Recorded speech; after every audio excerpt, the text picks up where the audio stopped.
सोई पावन सोई सुभग शरीरा।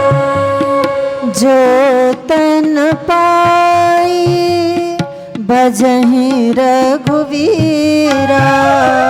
जो तन पाई भजहि रघुवीरा। अधम शरीर राम जी न पाए। अधम शरीर राम जी न पाए। तो अधम शरीर पाकर के भी जिन्होंने भगवत कार्य कर लिया, अधम शरीर पाकर के भी जिन्होंने धर्म का कार्य कर लिया, वह शरीर महान हो गया। वो जटायु राज आज महान हो गए।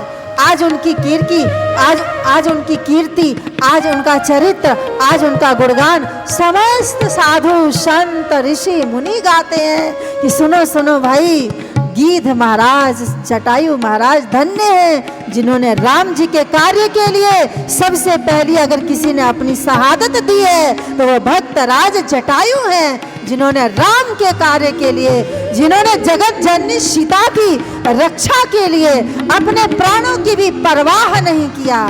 लड़ते लड़ते अपने हौसला से, अपने बल से लड़ते रहे।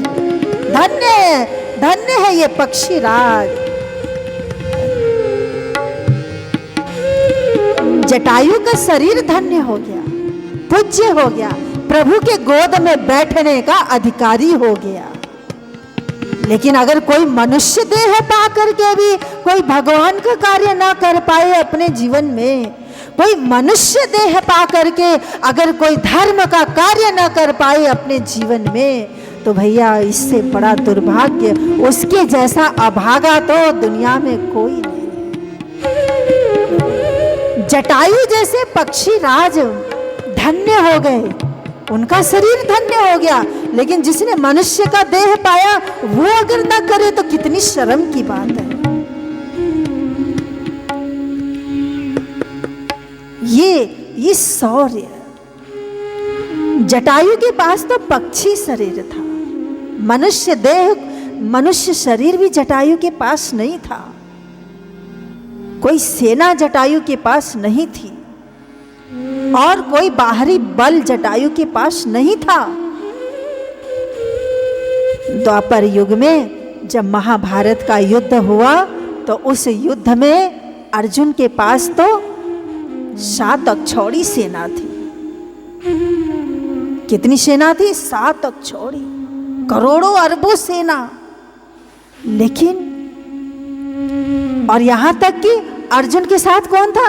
अर्जुन के साथ साक्षात भगवान कृष्ण खड़े थे। उसके बावजूद भी अर्जुन ने जब सामने देखा तो अर्जुन का गांडीव हाथ से नीचे गिर पड़ा। अर्जुन ने जब सामने देखा कौरवों को, जब सामने देखा भीष्म को, द्रोण को, तो अर्जुन का हृदय मोह मम करने लगा और डूब गया उसमें। हाथों से गांडी छूट गया। गोविंद, मैं युद्ध नहीं करूंगा, युद्ध नहीं करूंगा, मैं सन्यासी बनूंगा, मैं भिक्षा मांगकर खा लूंगा, युद्ध नहीं करूंगा। तब गोविंद को कितना समझाना पड़ा, कृष्ण को कितना बोलना पड़ा। सन्यासी बनेगा? तेरा धर्म क्या है?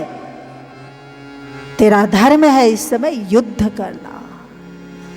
तस्मात् सर्वेषु कालेषु, हर समय तू मुझे भी स्मरण कर, मुझे भी याद कर। तस्मात् सर्वेषु कालेषु, तू कहता है मैं भजन करूंगा तो भजन करना, हर समय करना। केवल जंगल में ही क्यों करना है? युद्ध में भजन नहीं हो सकता क्या? युद्ध करते समय वृत्ति आत्म स्थित नहीं हो सकती है क्या? युद्ध करते समय विवेक नहीं हो सकता है क्या कि मैं युद्ध किसके लिए कर रहा हूं और किसको मार रहा हूं और कौन मरने वाला है? क्या ये विवेक तो नहीं रख सकता?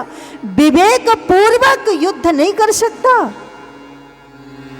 क्या? केवल गुफा में जाने से सन्यासी बन जाने से ही तू उस आत्म तत्व को प्राप्त कर लेगा? क्या वह आत्मा तत्व यहाँ स्थित नहीं है? क्या वह परमात्मा, जिस परमात्मा को पाने के लिए तू गुफा में भागना चाहता है, कहाँ है वो परमात्मा? कौन है वो? अर्जुन ने हाथ जोड़कर कहा।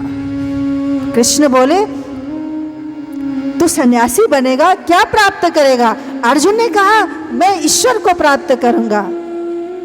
अच्छा, तो मैं कौन हूं? बोलो, मैं कौन हूं? अर्जुन ने कहा, मैं आत्म तत्व को प्राप्त करूंगा। कृष्ण बोले, मैं कौन हूं? क्या मैं यहां नहीं हूं? और जब मेरी आज्ञा है, जब मेरा आदेश है, तब तुझे किस बात की शंका है? किस बात का भ्रम है? किस बात की अज्ञानता है? क्या वो ईश्वर मैं नहीं हूं? क्या ईश्वर की प्राप्ति इस समय नहीं हो सकती है? कृष्ण को कितना बोलना पड़ा, कितना समझाना पड़ा। अच्छा चल भजन कर, पर कब? कौन सा भजन? तस्मात् सर्वेषु कालेषु, सब परिस्थितियों में, सब काल में मुझे भजन, मुझे भज, मुझे याद कर। लेकिन आगे क्या कहा? मामानुस्मरं युद्ध च, मामानुस्मर युद्ध च। आगे की पंक्ति में कृष्ण कहते हैं, मुझे याद कर और युद्ध कर, मुझे स्मरण कर और अपना गांडी उठा। एक तरफ ईश्वर को याद कर, दूसरी ओर धर्म युद्ध कर। और मैं कौन हूं? ईश्वर कृष्ण कौन है? कृष्ण साक्षात धर्म मूर्ति है। तो गोविंद को गीता में कितना समझाना पड़ा। बार बार कृष्ण बोलते हैं, युद्ध कर, युद्ध कर, युद्ध। कितनी बार कृष्ण ने बोला है, उठ उठ उठ, युद्ध कर। जब जब ज्ञान दिया, उसके बाद में कृष्ण कहते अब उठ, या अपना गांडी उठा, अपना गांडी उठा, युद्ध कर।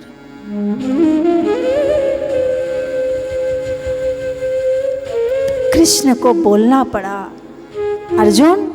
अर्जुन कहता है, जीतूंगा कि नहीं जीतूंगा? फिर कृष्ण समझाते हैं, जय पराजय छोड़, लाभा लाभ छोड़, जय पराजय की चिंता छोड़। जय मिलेगी कि पराजय मिलेगी, जीत मिलेगी कि हार मिलेगी? अरे अगर तू जीत गया तो इस लोक में तुझे का स्वर्ग तेरे लिए खुला है। किस बात की चिंता है? लेकिन तू युद्ध कर, क्योंकि यह युद्ध सांसारिक युद्ध नहीं है, यह युद्ध भी धर्म युद्ध है। और धर्म युद्ध में जो अपने प्राण की आहुति दे देता है, उसके लिए मोक्ष खुल जाता है, मोक्ष का मार्ग खुल जाता है, स्वर्ग मार्ग खुल जाता है स्वर्ग का। कितना कृष्ण को समझाना पड़ा था। लाभ की आशा छोड़, जीत की आशा छोड़, हार की निराशा छोड़, जीत हार छोड़ दे, युद्ध कर, युद्ध कर, युद्ध कर। इस युद्ध से ही तुझे परम गति प्राप्त होगी।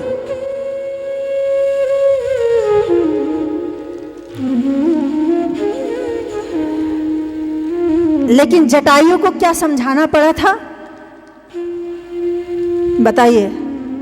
जब जटायु ने देखा सामने रावण ले जा रहा था सीता जी को, उसी समय क्या हुआ? जटायु का खून खौल गया,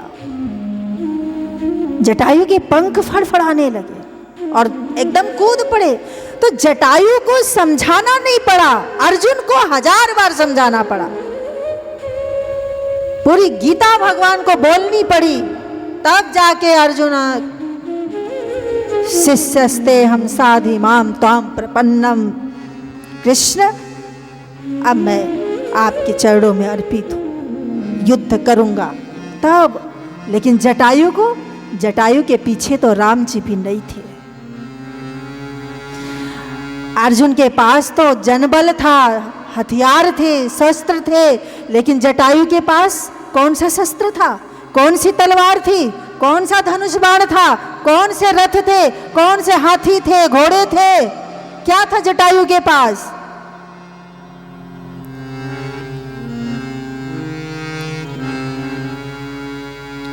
तो जब धर्म पर मर मिटने का जज्बा जाग जाता है तो फिर वह सिर्फ उसके लक्ष्य में, सिर्फ उसके केंद्र में, उसके चित्त में केवल धर्म होता है, केवल धर्म होता है।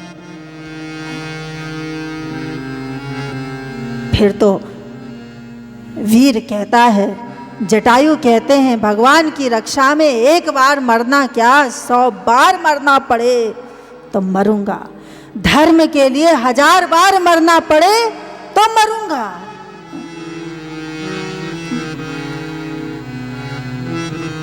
लेकिन किसके लिए?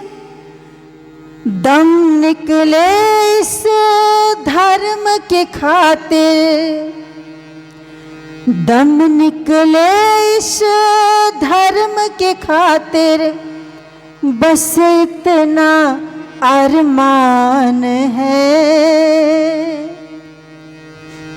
वीरों का अरमान पूछिए वीरों से। और मानस का सबसे बड़ा वीर कौन है? मानस का सबसे बड़ा वीर जटायु है। मानस के सबसे बड़े योद्धा जटायु हैं, जो वो कहते हैं, रावण मेरे जीते जी तू जानकी को नहीं ले जा सकता। दम निकले इस धर्म के खातिर, बस इतना अरमान है, बस इतना अरमान है, इतनी आशा है। और एक बार नहीं, कितनी बार? एक बार इस राह पे मरना 100 जन्मों के समान है। धर्म के खातिर कोई मर जाए, धर्म के खातिर कोई अपने प्राणों की आहुति दे दे, धर्म के खातिर कोई अपना जीवन कुर्बान कर दे, तो भैया उसने समझ लो 100 जन्म जी लिया। एक बार इस राह पे मरना 100 जन्मों के समान है। धर्म की रक्षा, मातृभूमि की रक्षा, सनातन धर्म की रक्षा, वैदिक धर्म की रक्षा, इस रक्षा के लिए अगर हमारा जीवन आहूत हो जाए तो सूरवीर योद्धा कहते हैं, एक बार इस राह पे मरना 100 जन, अरे मरना तो है ही, एक बार तो मरना ही है, लेकिन अगर मरना ही है तो क्यों ना मरे धर्म के लिए, क्यों ना मरे ईश्वर के लिए, क्यों ना मरे भगवान के कार्य के लिए। ये जज्बा होती है। फिर वो नहीं देखता कि मेरे पीछे किसका हाथ है, मेरे पीछे किसका साथ है, नहीं देखता, चल पड़ता है। एक बार इस राह पे मरना 100 जन्मों के समान है। आज इसी को पहन के निकले, पहन के निकले, आज इसी को पहन के निकले, पहन के निकले, आज इसी को पहन के निकले हम मस्तानों का टोला। क्या कहते हैं? मेरा रंग दे बसंती,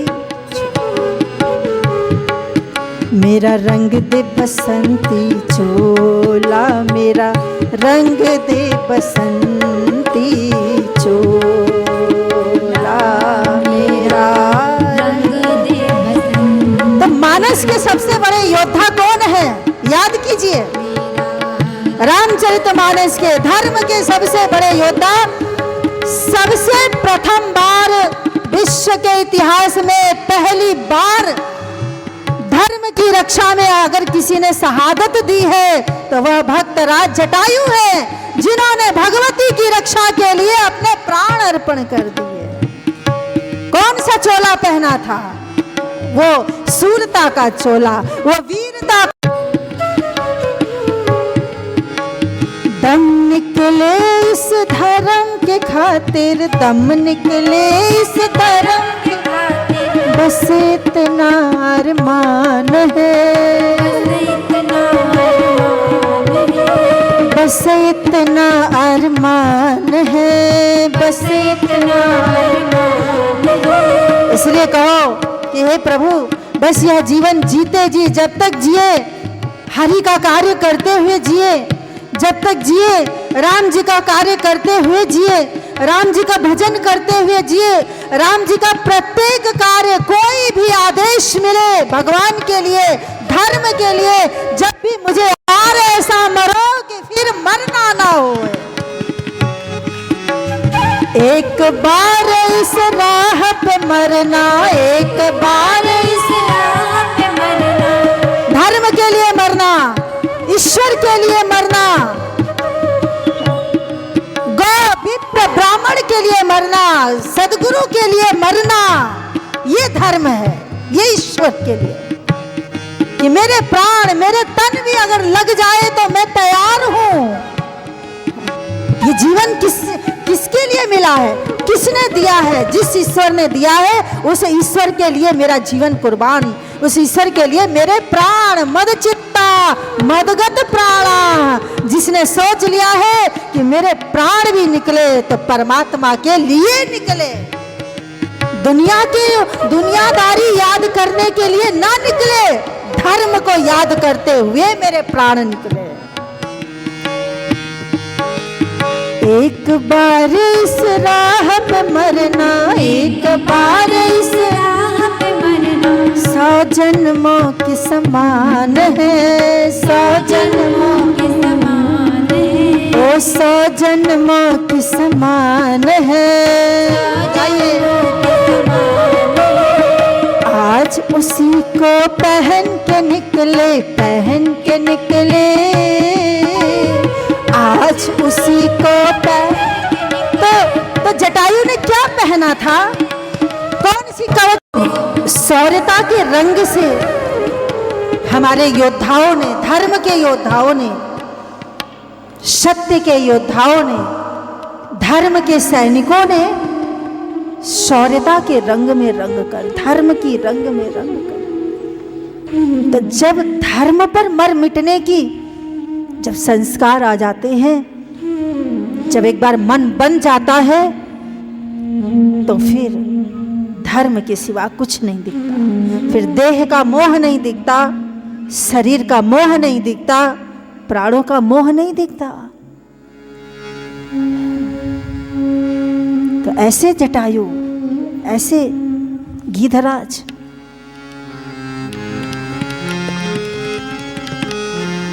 ऐसी लड़ाई, ऐसा शौर्यता पूर्वक उन्होंने किया, रावण को हिला करके रख दिया। रावण को एक समय के लिए तो मूर्छा ही कर दिया। रावण को भी लगा कि आज तो मैं मरा, आज तो मैं मरा। रावण को भी लग गया। 1 मिनट के लिए तो जटायु जी ने सीता जी को रथ से खींचकर अपनी ओर कर लिया। पुत्री सीते करस जन त्रासा, बेटी त्रास मत करो बेटी, क्या संबोधन है जटायु का। तो जब रावण ने देखा कि ये ऐसा, तब रावण ने जब देखा कि अब मैं बच नहीं सकता, तब रावण ने अपनी कृपाण निकाली, तलवार निकाली, और तलवार निकाल करके अंत में जटायु के पांख काट दिए, पंख काट दिए। जटायु धाराशायी होकर के गिर पड़े। राम राम राम राम राम राम करते हुए। लेकिन जब जटायु राम राम राम राम कर रहे थे, उस समय उनको एक पश्चाताप हो रहा था कि अरे रावण मेरे हाथ से निकल गया।